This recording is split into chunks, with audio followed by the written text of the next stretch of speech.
Yes. Sheikh, you've mentioned that dawah is not necessarily in charity, good akhlaq, in smiles. So what are some easy methods of da'wah that you can recommend that we can get a kickstart? I'm very shy lah. That was from me. People are shy. Yeah.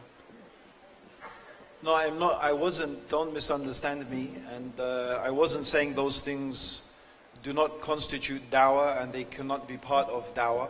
But my emphasis is primarily when you read the Quran and you look at the stories of the prophets, you find that the dawah of the prophets is there talking and discussing with people. It's through speech. Of course, their example matched their speech, but they were not content with walking around just being nice people. They engaged people in discussions, in intellectual arguments, in the best way to convince people that what they were believing was wrong and that what they had bought was the truth. So, it's too big a topic really to discuss the details of how we can give da'wah, but very simply, brothers and sisters, it's very simple. The important principle to realize is you should always go back to the fundamentals.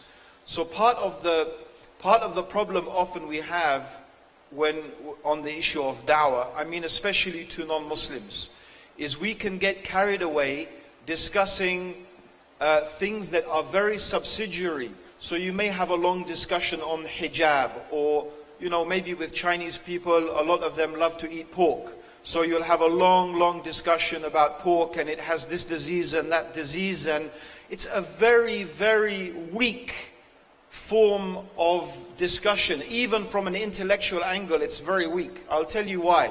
Say for example, just for the sake of argument, I said, okay, so we can now breed a pig that is completely free of disease, and I can prove to you scientifically, not only is it free of disease, but actually we've designed the pig in a special way that it can retain antibiotics and vitamins to make you better.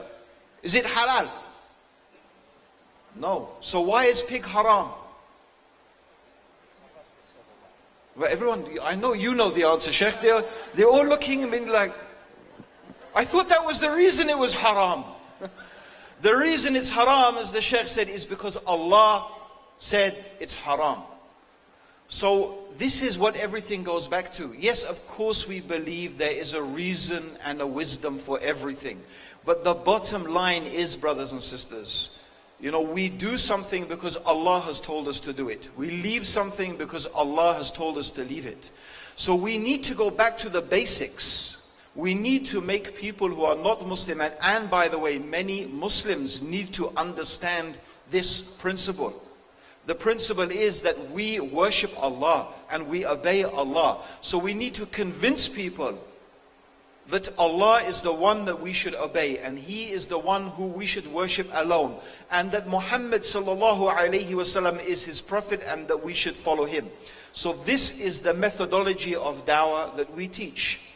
So rather than going into the details of that, you could, for example, go to a website called Mission Dawah, I think missiondawah.com, and you will find some videos discussing this method and how to bring people back to the conversation about Allah, the oneness of Allah, revelation, prophethood, and this is the foundation of our dawah.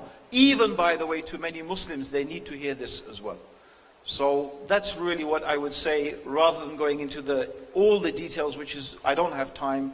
Go and inshallah look there, you will find some good guidance on that, inshallah.